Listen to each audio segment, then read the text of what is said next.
Hi everybody. Thank you for joining us today. I'm very excited for several reasons to welcome you to this special quarterly webinar. We've often done our webinars smaller groups, and it's great that we were able to open it up to everybody today. So welcome everyone who's come to our quarterly webinar. This is a very special one in that we have two special announcements. One, it's our 25th anniversary. It was actually okay, 25. Thank you. 25th anniversary. That's our production assistant in the corner there, Richard. So 25 years of Rainforest Rescue, and Rainforest Rescue would not have happened 25 years ago if it weren't for this guy over here on my left. But before I go there, I just really do need to acknowledge the land that we're on. I want to acknowledge that we are on Bundjalung country here in northern New South Wales. And I want to pay my respect to elders past, present, and emerging, and to recognize that this is Aboriginal land, always was, always will be. And with that, here I have the fella who started Rainforest Rescue 25 years ago, but before he did that, he started Big Scrub Land Care Group, which has been rebranded. We'll talk about that. Yep. But that was 30 years ago. And this is Tony Parks. Tony Parks, hi. AO, thank you very much. Order of Australia. Hi, everyone. And I'm very, very excited that Tony could join us today to kick off our 25th anniversary. It's a great pleasure to be here. Now, see, there was a great picture, I think, of Tony, and I don't want to get lost here because there's a picture of Tony and then there's some numbers I wanted to show. And you're bringing up those pictures now. Hey, thank you, sir. Oh, look, there's the terrific logo. Hey, Tony Parks, AO, ladies and gentlemen.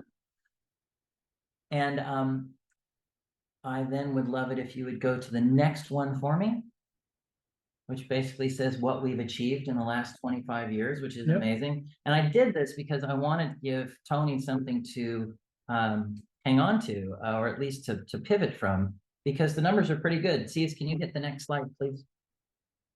Thank you. Okay, so Tony, 25 years ago, Rainforest Rescue didn't exist. 25 years later, Rainforest Rescue has protected 45 rainforest properties. That equates to 200 hectares or 2 million square meters of protected rainforest, which I like also to say is 500 acres or so. And that means that if it's 500 acres in 25 years, it's 20 acres a year. 20 acres a year saved. That's amazing. It is amazing. It's great. And in that, there were 5 wildlife corridors established, places for the rare and threatened species of the Daintree, of which there are many, and they are amazing. 353,000 trees planted before the new nursery. And in just the last year, we have grown 50,000 trees. Fantastic. So those are great numbers, and thank you, Caesar. What do you think about that? Like, did you expect this to happen? No, we started this. We started off on a very small scale. My motivation in setting up Rainforest Rescue with Kel Davies was really to try and raise money for the big scrub restoration because we were struggling to attract the necessary funds. So that was my motivation, but we discovered very quickly that it was easier to raise money for the Daintree, where we had lots of little catchy phrases, you know, $1 buys a square meter of rainforest in perpetuity. We couldn't match that in terms of the saleability of what we were doing to restore the big scrub. So the emphasis went to Queensland, and that's the Daintree is still pretty cool, right? I mean, it's not big scrub. The Daintree is very cool, but the big scrub is almost as cool, and it's in New South Wales, right in our back door here. But the other thing that many people have overlooked is that in the year that we formed Rainforest Rescue, we also launched the Big Scrub Rainforest Day, and Rainforest Rescue and Big Scrub Land Care were the co-presenters of that fantastic community event for probably the first 10 years. And over its 25 years of going, we've probably attracted over 30,000 attendees. So for an annual community land care event, that's probably one of the most successful in Australia. And it's been a big focus of our community engagement activities down here. So given that that all happened quite a while ago and we've had these outcomes, how do you feel about what we've achieved? Have we done good? Could we do better? I think you have done fantastically well. I quit. I think I was chairman for about 8 or 9 years, the first 8 or 9 years. And then I handed over the baton, focused on our work down here. But no, we could never have envisaged that Rainforest Rescue would be so successful.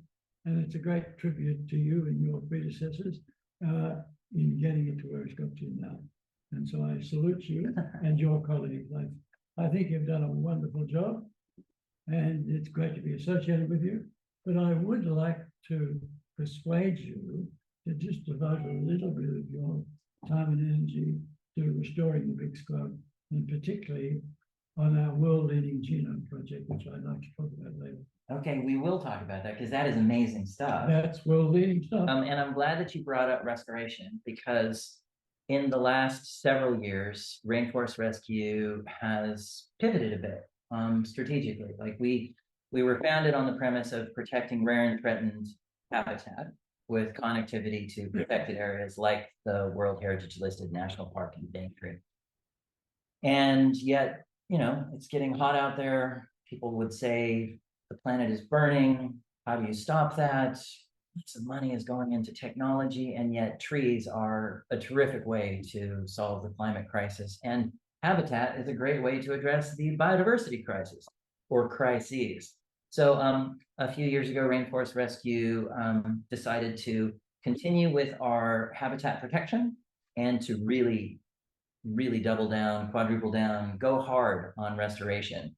And in order to do that, we needed a bigger capacity nursery. And thank goodness for Mark Dunphy. We'll talk about Mark Dunphy in a second, but because of our association with Big Scrub, which is now Big Scrub Land Conservancy, Big Scrub Rainforest Conservancy, a much better name, and I think it really speaks well to the stature of the organization. And also its scope. And indeed, which is broadened way beyond the Big Scrub. So we decided to up our capacity to 150,000 trees per year so that we can actually engage in significant restoration. And that's something that Big Scrub has been doing for a long time. And one of the questions I wanted to ask you, we are not just doing restoration with the nursery up in the Daintree and the wet tropics to protect and restore. There's side benefits that come with it, and some of those are economic. And up there, we're leveraging a government program called the Land Restoration Fund, which will help pay for part of the restoration. And there are other schemes coming up. There's the reef credits, which help people pay for their restoration that improves water quality onto the reef. Terrain Natural Resource Management, which is a group we work with up there, is bringing out the cassowary credits. Cassowary credits are basically a biodiversity credit that could be traded on the open market, just as the federal government is hopefully, and they said they would, and we're excited about bringing out the nature repair market, which came through when the nature repair bill was passed. And these are all ways that help bring economic benefits for nature positive activities. And those economic benefits are translated into jobs, career paths, economic benefits for the region, particularly in the Daintree, which is so tourism focused. It's very difficult for people to find good jobs up there, particularly with the incredibly difficult weather and floods that they've had lately.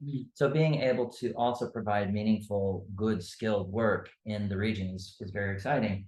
That, is that like the journey for Big Scrub with restoration? Oh, absolutely. I mean, we facilitated the planting of probably almost 3 million trees, which will have restored about 700 hectares, and that's equal to the area of the Big Scrub that was left after 99% was cleared. So if you think that those trees on average would cost about $10 per tree, it'd be more now, that's $25 million of primarily community money.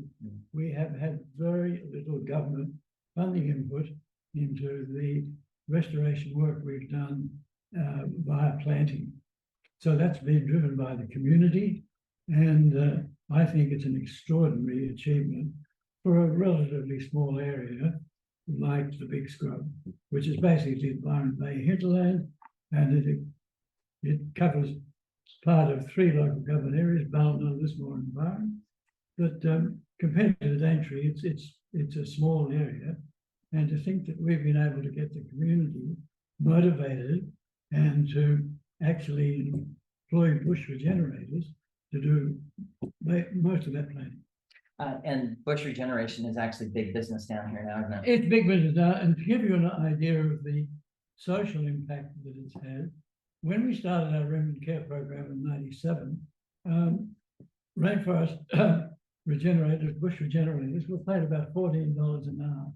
Now they're paid between $55 and $60 an hour. So there's been a 4-fold increase in their remuneration. So that's had a huge impact on the attractiveness of bush regeneration as a professional trade, whatever you want to regard it as. Many of those, all those guys would have TAFE qualifications, and many of them have degrees as well in ecology or botany. So we've grown a whole industry here over the last 25, 27 years. And to the point now, I can't tell you how many bush regeneration firms there are, rainforest, working in the rainforest here, but there must be at least 20. So it's had a significant impact. But again, I stress that we did get government money to control weeds, which was the main threat to the survival of the remnants, and we formed the Big Scrub Foundation as another fundraising enterprise. Rainforest Rescue basically having decamped Queensland. But with your blessing. With the blessing, yeah. Because that's what worked. That's where we could raise money for. And as I say, we've been very lucky that through the Big Scrub Rainforest Day and our community engagement program, we've been able to motivate landholders, and particularly some of the new landholders who came in as basically, let's face it, wealthy people. When they heard what had happened at the Big Scrub, and we could tell them that they could actually plant trees and restore rainforest, they said, hey, we want to be part of this. So that's probably been the restoration of the remnants and the plantings have been our big success here. And I'm delighted that now Rainforest Rescue, having done such a great job in saving the remnant rainforest, is now starting to focus more on plantings on areas where rainforests have been cleared. Yeah, and so much of that clearing happened up in the Daintree in the 1800s, and there's a lot of agricultural land now in the area that was rainforest. In fact, if you feel like having a look, Google Earth or even Google Maps, just Google Daintree Village and go up from the village and look up the watershed. You'll see it splits into 2 directions. Absolutely denuded, cattle country all the way through. And then as you move south, sugarcane country. And recent developments in the Daintree, well, in the wet tropics, Mossman has been the hub for the sugarcane industry up there. And that sugar mill has kept that town going for a long time. And when sugarcane isn't as profitable, there've been a lot of subsidies until finally there were no more subsidies left. And last week, the Mossman mill closed. Which is changing. It is tragic. And the silver lining or the green lining is that means that there's potential for more restoration of cane fields that will have financial benefits for the owners of those properties. And it means that bush regeneration as a business is actually a viable option now up in the wet tropics like it's never been. And nothing would make me happier than seeing more of the Daintree restored to create more habitat, more corridors for the amazing animals that live up there. So there's a lot of opportunities there for these new financial mechanisms. Of course, having trees available through the nursery we've created. We've increased our commitment to our restoration in that we now have 5 people on the land on a regular basis, up to 5 people. We have 4 people out there frequently. Sometimes you have to bring in someone, but that's 5 days a week. And then we've got 5 people working in the nursery. So we've actually started catalyzing the green economy up there by providing jobs for 10 people in restoration. Well, there'll And- be a lot more available for the mill closure, of course, Well, which is a social tragedy. Yeah, For that it is. reason. It is, and hopefully we'll be able to help with that. You know, it's interesting when I got started, and if you look at the Daintree blockade that happened back in the, what was that, in the 80s? You know, that activism was where people were, you know, digging themselves into the ground or chaining themselves to trees, and it's changed. You know, activism now, at least in this world, you know, rainforest conservation is activism. It's climate action, and it's biodiversity crisis action, and it's really effective. So it's timely. You know, sometimes I worry: are we going to make it? Are we going to go off that cliff as a species, and the sharks and the cockroaches are going to take over? Or are we just going to make it? Well, maybe, but I think we're going to make it, and this is one of the reasons why I continue to be hopeful.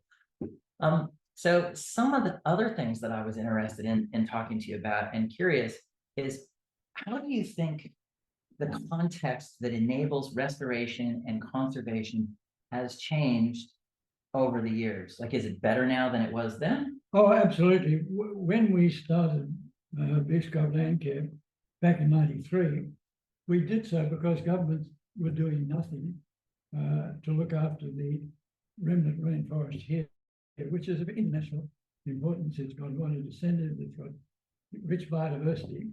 And we were concerned that really only Barland Council was the only government body that was consistently funding one particular remnant being restored. So we thought, okay, well, if the governments are going to do it, the community better get together. And so that's what we did. We called a public meeting. We got 100 people along amazingly. And the big message we got from that is people wanted to know how to plant rainforest, because fundamentally people love planting trees because it reconnects them to the environment.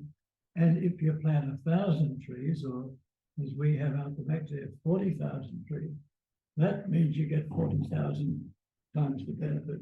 And really, it is self-evident here that the satisfaction that people get from planting trees causes them to tell their neighbors about it, causes them to do more themselves. As we've got more wealthy people moving up here, they have the resources to fund large-scale restoration. So it's been snowballed, which social change, one of the pluses of the social change that has occurred in this region is more people are spending more money on restoring rainforest.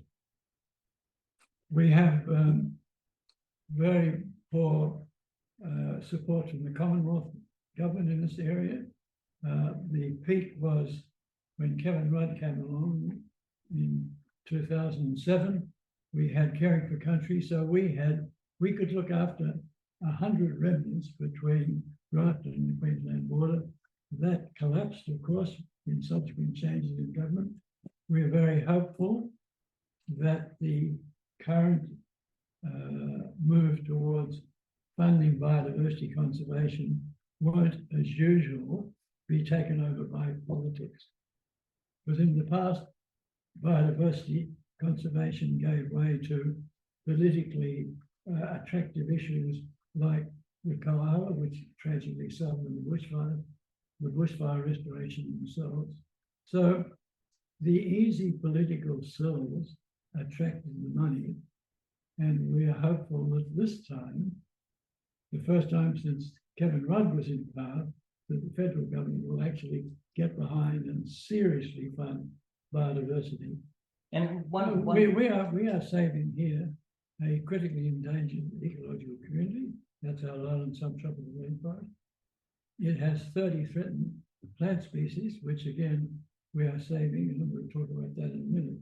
But we do need Commonwealth government support for biodiversity and not for political benefits from environmental expenditures.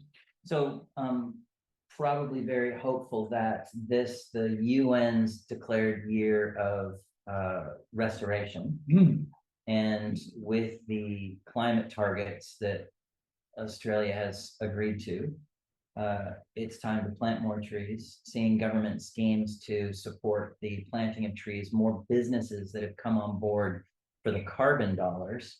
And now as we move towards the nature repair market and these other like Well, nature. as you're aware, the carbon dollars, at least in New South Wales, are going on western New South Wales on very scrubby vegetation on huge properties that nobody ever had any intention to clear anyway. But they say, oh, we were going to clear this, so we want biodiversity credits, and they get millions of dollars a year. I think that's changed. Well, I hope it has. I think the avoided deforestation thing was the roar that everybody was That expecting. was a terrible roar, and you can imagine how we felt. Oh. Here we were sequestering more carbon than eucalypt forests do. And actually planting trees to create that. Planting trees to do it, but because scaled by the bureaucrats of the day stands with, oh, that's too small for us to worry about. We'll have these big areas. Well, they were big areas with very, very low carbon per hectare in them.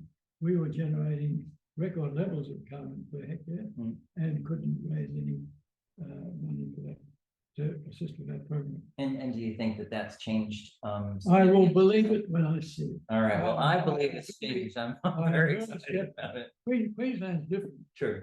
Queensland is different. Unfortunately, we thought we might get more progress with biodiversity credits, but that Lewis Tyndall was working in that direction, and unfortunately he died tragically, and we lost a lot of impetus, I think, at a state level. All right, well, let's see what we can do about that. That'd be great. All right. One of the things that's so generative and exciting about working in forests, rainforests like the big scrub and the Daintree are the scientific opportunities and benefits. And I wondered if you had anything you wanted to say about that, particularly the genomics program. Yeah, look, absolutely. When we started restoring the rainforest, the major threat was weed. So we managed to do that. We set up a foundation. We've got money set aside that generates income for the weed control and all the remnants. We were told from the outset by cynical ecologists that you guys are wasting your time because these remnants and the whole ecosystem is doomed because many of the key species lack genetic diversity, and these little isolated remnants, there's not enough interchange of gene flow across the landscape, and they're crook genes anyway. So we said, okay, well, the main threat's weeds, we'll look after that, we'll educate the community, we'll do plantings. And then about 5 or 6 or 7 years ago, we had decided that we would at least collect some seeds from southern Queensland, which has in the rainforest in the Noosa hinterland, the climate there equals the 50-year forecast for climate change in our area here. So I thought, well, let's go and collect some seed up there. And then I talked to a mate of mine called Maurizio Rosetto, who I know as a postdoc student up here. He now runs all of the research at the Sydney Botanic Gardens, and is one of the world's leading rainforest geneticists. And he said, look, we want to help you. We want to become your partner in the program, which I call Science Saving Rainforests. And so what we've done is, and we're still doing it, is taken 30 of the 30 species in the big scrub and lowland rainforest generally, and 30 key structural species that mainly make up the canopy, collecting leaf samples across their whole range in New South Wales and Queensland, doing DNA sequencing, and then the DNA sequencing is taken aboard by the Royal Botanic Gardens, and they have genome analysis software. And as a result of that, they can say, okay, you guys should go and collect some propagules, cuttings or seed or juveniles from these 30 locations. And those 30 locations collectively will give you the optimal genetic diversity to deal with climate change, to stop inbreeding, to deal with new diseases and new bugs. So we are about halfway through that program. We've done the DNA sequencing in about 10,000 leaf samples from about 25 species out of the 60. Did you get them all with the slingshot? No, that's illegal. No, we won't talk about that. Anyway, so look, So we've been doing that. We've been held up, of course, by COVID, by floods, by bushfires. Mm. So the program is taking longer than I had hoped. But now we're about halfway through it, and we have, by the virtue of two very generous donors, we have bought a property on Humpterback Road in the Big Scrub, and that we decided our world-leading and the first multi-species genetically informed rainforest seed plantation. And so we will have a plantation with about 30 individuals of 30 threatened species and 30 key structural species. And we will grow and distribute seed to nurseries to grow on. And so looking ahead, we will have genetically optimal planting stock, which we hope will ensure the long-term survival of the rainforest, lowland subtropical rainforest, and the genetic diversity to do with climate change.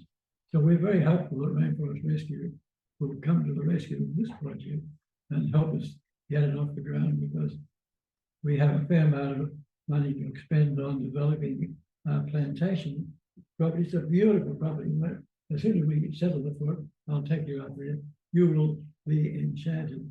So I hope you'll be enchanted to the point where you will assist us and get back a little bit of Rainforest Rescue roots in the Big Scrub. Hey, we're always supportive and always down to do more. Great. Always. Great. So I'll make sure to share with folks. This is leading the world in ecological restoration right here in the Big Scrub, and I'd love you guys to be part of it. Couldn't avoid it. Good. In the Daintree, the work that we're doing that is continuing to leverage science, and we work closely with James Cook University. We're doing some very deep soil analysis now, where we're basically created a whole swag of samples that show soil conditions on different types of properties. So sugarcane properties turned into rainforest, old oil palm plantations turned into rainforest, soon cattle country turned into rainforest, and next up, airstrip turned into rainforest. So we're doing a lot of soil analysis, basically to show the biological benefits that come with rainforest restoration in these areas that were transitioned out through agriculture. And beyond that, I love hearing you talk about the efficiencies of your plantings. We've actually decreased the number of trees that we plant per hectare in order to improve efficiencies, reduce costs, and have better outcomes. And I think you guys do 3,000 trees per hectare. Yeah, about 3,000 per hectare is about it. Yep. And we do 3,500 trees per hectare generally, sometimes 4,000, sometimes 3,200. But yeah, in that sweet spot.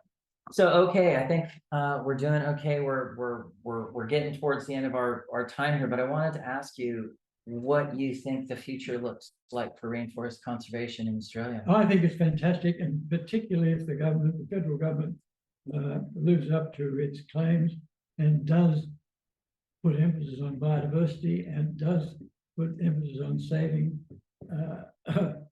threatened species and endangered ecological communities.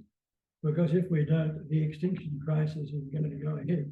We now have the tools here to stop it, but what we need is a bit more government funding to help landholders implement it. And all of you guys to continue to step with us and tell your friends and get them to tell their friends and bring everybody on board.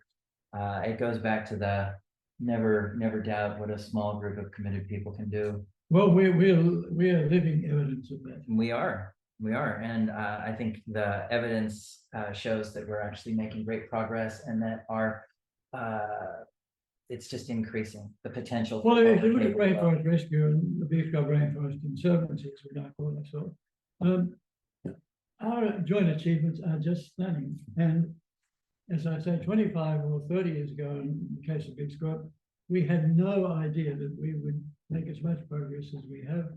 So it's only because of dedicated people who we represent here today that this has happened. Yeah, And we are standing on the shoulders of giants. You're also one of the giants whose well, shoulders. how can the giant stand on his own shoulders? That's a bit difficult, but maybe you've got a solution to that problem. So, okay, look, it's been a great association, and long may it continue. Long may it wave, indeed. Yes, sir. And just again, very excited to be sharing this 25th anniversary webinar with you, Tony. Okay.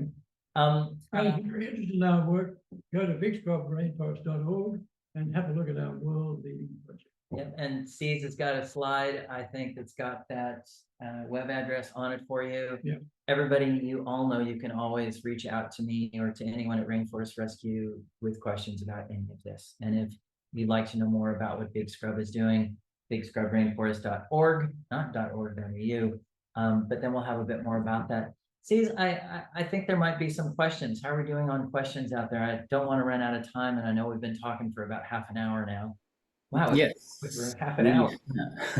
We have 3 questions. So if I may, the first one by Michelle is, could you talk a bit more about how the nature repair market will work?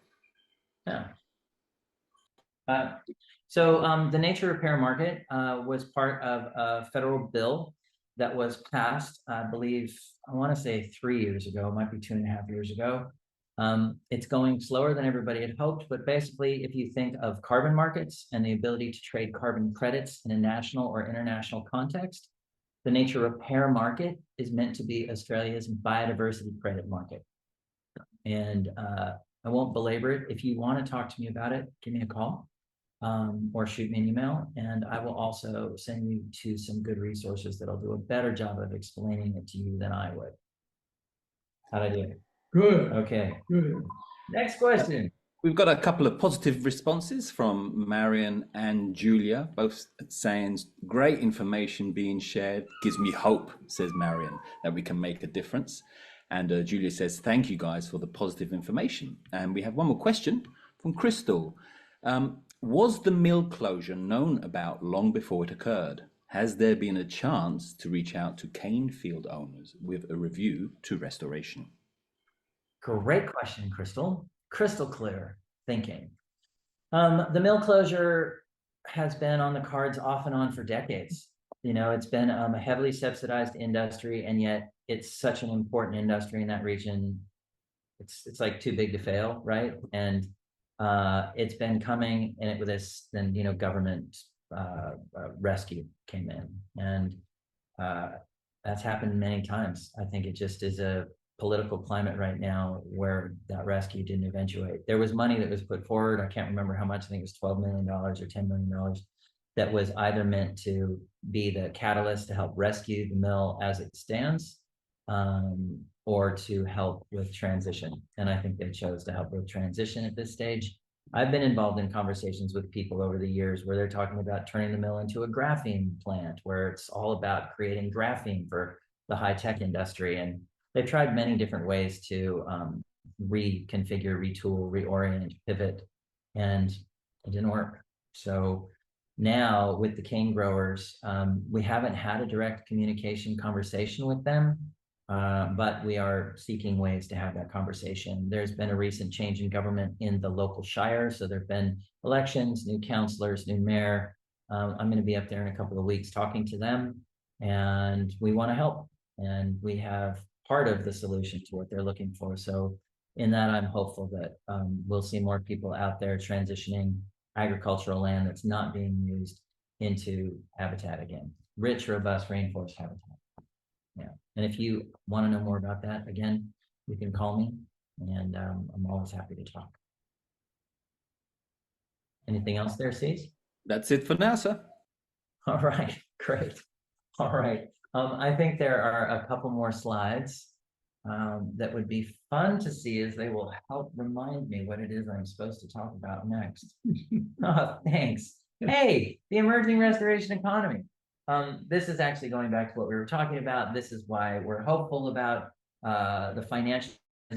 When I was at uni a million years ago, back when you were just a boy, I had a professor who was very clear that if you couldn't explain environmental outcomes or contexts in economic terms, you wouldn't be successful. That it was just a necessary thing to be able to equate the environment to economics and thus capitalism. So the emerging restoration economy, rainforest rescue, doubling down on propagation and restoration so that we can do more of it. The fact that these new schemes, such as I mentioned, the nature repair market, terrains, cassowary credits, reef credits through markets, Carbon Markets Australia, sorry, reef credits, which focus on improving water quality from land onto the reef. There are many.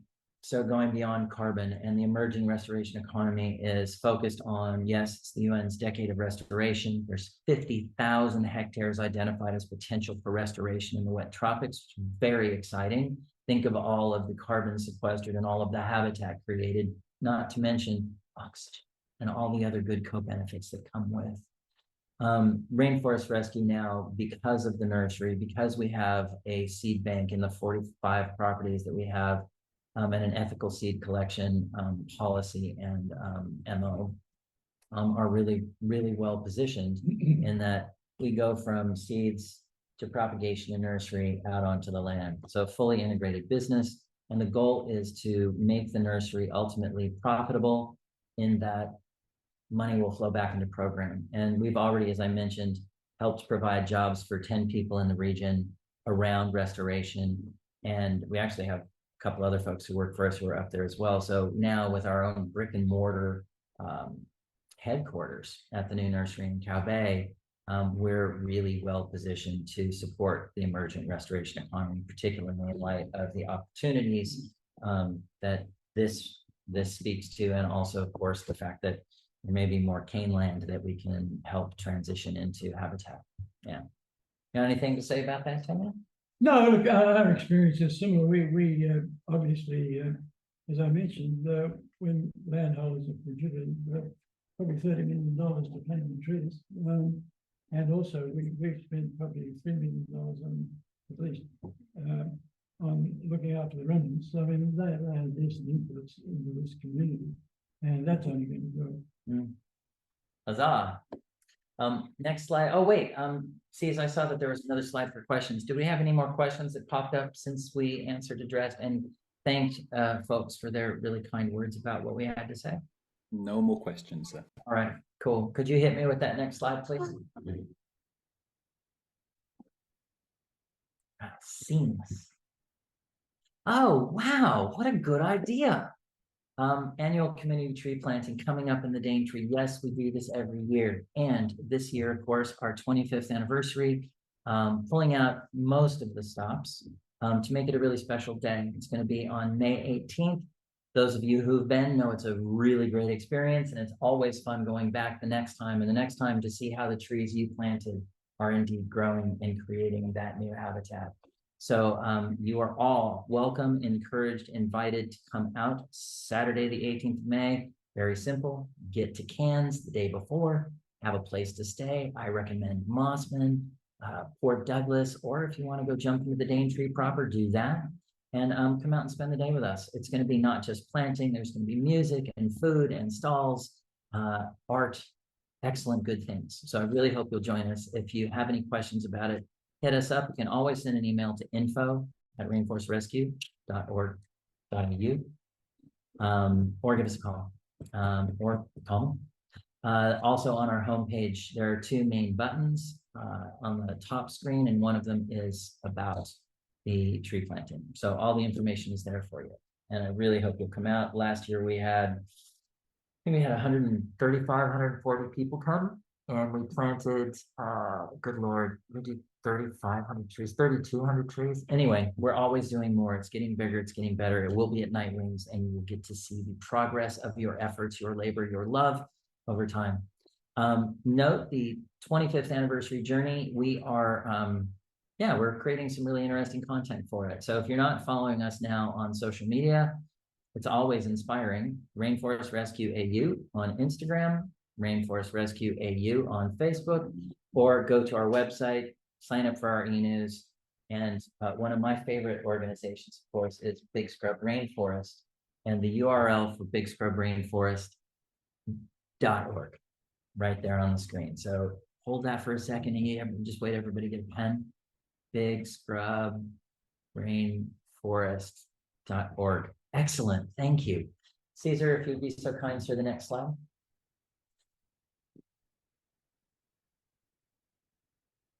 Oh, great. I guess that's the end of it. And I did see that there was another question. Caesar, was there another question there we can answer? Yes, there is. It says, why isn't Rainforest Rescue listed as a supporter on the Big Scrub website? Well, not with the big icons or other supporters. Simply an oversight. I'm sure we'll address that immediately. I think so, yeah.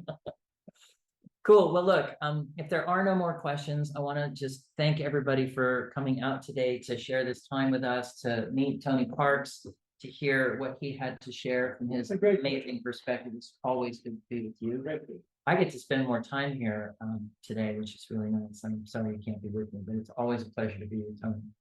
And thank you guys for joining us today. This webinar will be available via video on our YouTube channel, I believe. And yeah, stay with us for the 25th anniversary. The 25th anniversary, very important, very exciting. So thanks everyone for being here, and follow us, stay with us, and again, stay in touch. Thank you.